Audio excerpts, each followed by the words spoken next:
Devaswom board മന്ത്രി ഇല്ല എന്ന് പറഞ്ഞല്ലോ. ഒന്ന് ഇവരെ ഈ 2 പേരാണല്ലോ അയ്യപ്പ സംഘം സംഘടിപ്പിച്ചത്.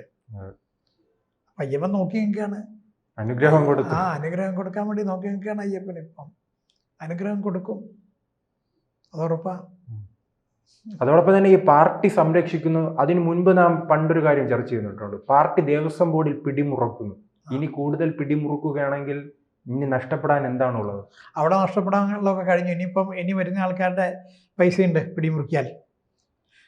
അത് പിടിമുറുക്കലെന്ന് പറയുമ്പോൾ പാർട്ടിയിലുള്ള ആളുകളുടെ യൂണിയൻ ഇല്ലേ അവിടെ, അതിന്റെ ഒരു ആവശ്യമില്ല, ഇപ്പോൾ തന്നെ പിടിമുറുക്കി. അതെ, അവരുടെ പ്രതിനിധികളില്ലേ. അപ്പോൾ ആ പ്രതിനിധികളിൽ കൂടിയിട്ട് ഇനി അവർക്ക് കുറച്ചും കൂടിയും അയക്കാനല്ല മുറുക്കാൻ സാധിക്കില്ലേ. ഈ തെളിവുകൾ ഇപ്പോൾ എത്രമാത്രം നശിപ്പിച്ചിട്ടുണ്ടാവും. നശിപ്പിക്കേണ്ടത് മുഴുവൻ നശിപ്പിച്ചു. ആദ്യത്തെ 10 ദിവസം ഒരു ഇതില്ലാതെയല്ലേ നടന്നത്. ആ 10 ദിവസം കൊണ്ട് കത്തിക്കേണ്ടത് കത്തിച്ചു. ഇല്ലേ, കത്തിച്ചത് തെളിവുണ്ടല്ലോ. കത്തിച്ചു എന്നുള്ളതിന് വെള്ളത്തെ കളഞ്ഞിട്ടുണ്ടാവും, വേറെ എവിടെയെങ്കിലും കൊണ്ടുപോയിട്ടുണ്ടാവും. അങ്ങനെ കുറേ തെളിവുകൾ നശിപ്പിച്ചിട്ടുണ്ട്. ഇനിയും അതിൻ്റെ ഉള്ളിൽ വെച്ചിട്ട് നശിപ്പിക്കേണ്ടത് മുഴുവൻ ആരുടെയൊക്കെ വീടാണ്, ആരുടെയൊക്കെ സ്ഥലത്താണ്, ഇതൊക്കെ നോക്കേണ്ടതായിട്ടുണ്ട്.